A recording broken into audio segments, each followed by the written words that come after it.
Waalaikumsalam. Bismillahirrahmanirrahim. Alhamdulillahirabbil alamin wa bihi nasta'in ala umuri dunya waddin. Wassalatu wassalamu ala asrofil anbiya'i wal mursalin sayyidina wa maulana Muhammadin sallallahu alaihi wasallam. Amma ba'du. Yang terhormat Abi Hanif Umi Ida selaku pengasuh Pondok Pesantren Surga Raibah Tidak.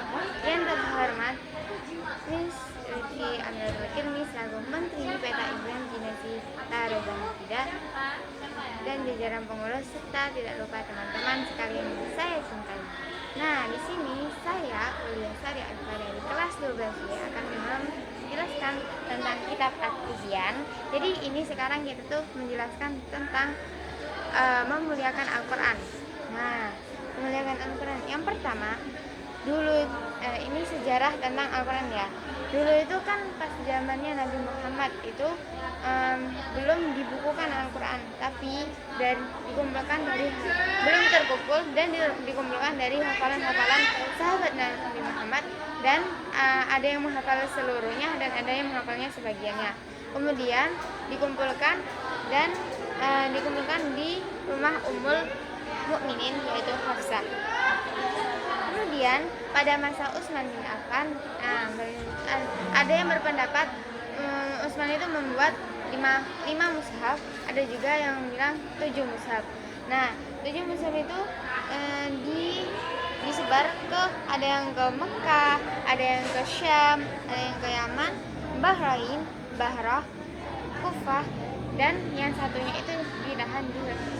ditahan di Madinah untuk dirinya sendiri. Kemudian karena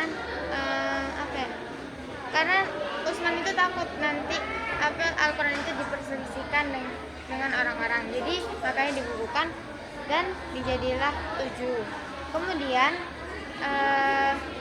jadi tuh kalau misalnya kita ya dibolehkan, malah dianjurkan menulis Quran dengan tulisan yang bagus.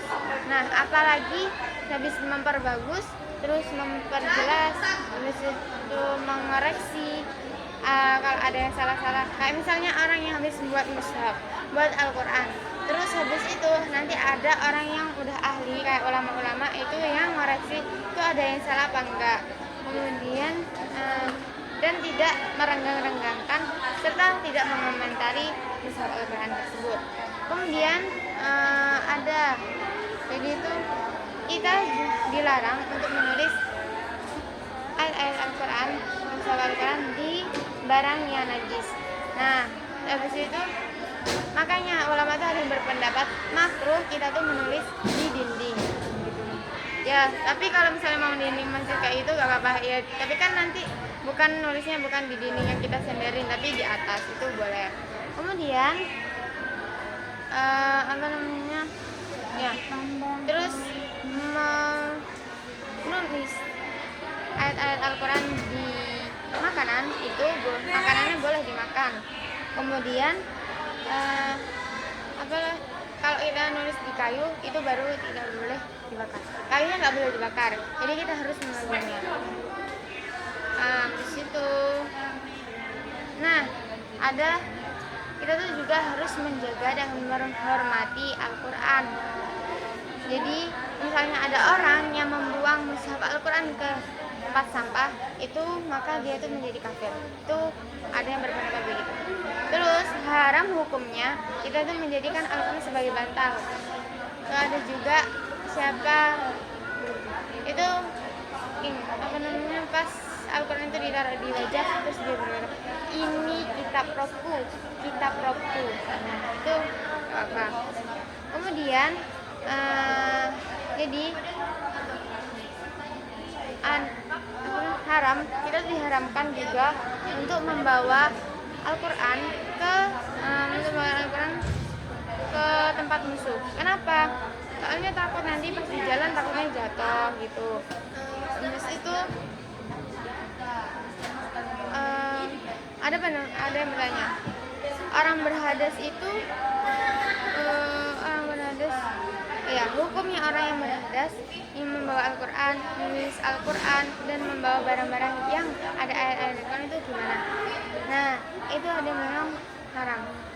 Terus ada juga yang bilang nggak haram, dan ada juga yang membawa barang yang bentar jadi gini, boleh orang yang berhadas itu megang kecuali orang yang junub. Nah kemudian ya seperti ayat-ayat mansuh yang di dalamnya itu seperti contohnya itu asy-syaikhu wasy-syaikhatu idza zayyana farjuhuma, ya seorang laki-laki yang tua dan perempuan tua yang berbuat zina itu, dan mereka tuh maka rajamkanlah mereka. Kemudian ada bagian di sini. Jadi najis. Misalnya kita tuh kena najis. Nah, habis itu mau megang mushaf, itu gak apa-apa kalau yang gak najis itu memegang mushaf tersebut.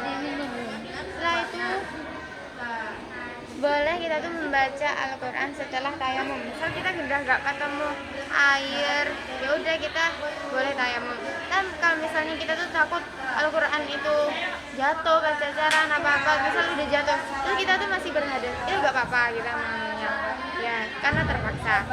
Jadi kalau misalnya terpaksa kita gak apa-apa mengambilnya. Kemudian, oh my god,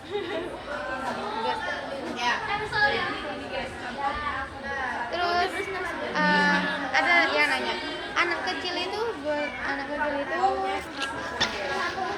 baca Al-Quran dianjurkan untuk wudhu apa enggak sih?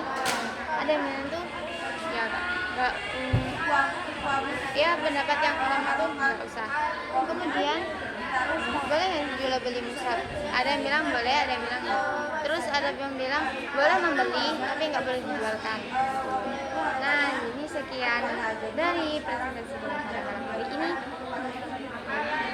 Afan ila akhai kasiran ila liqa. Assalamualaikum warahmatullahi wabarakatuh.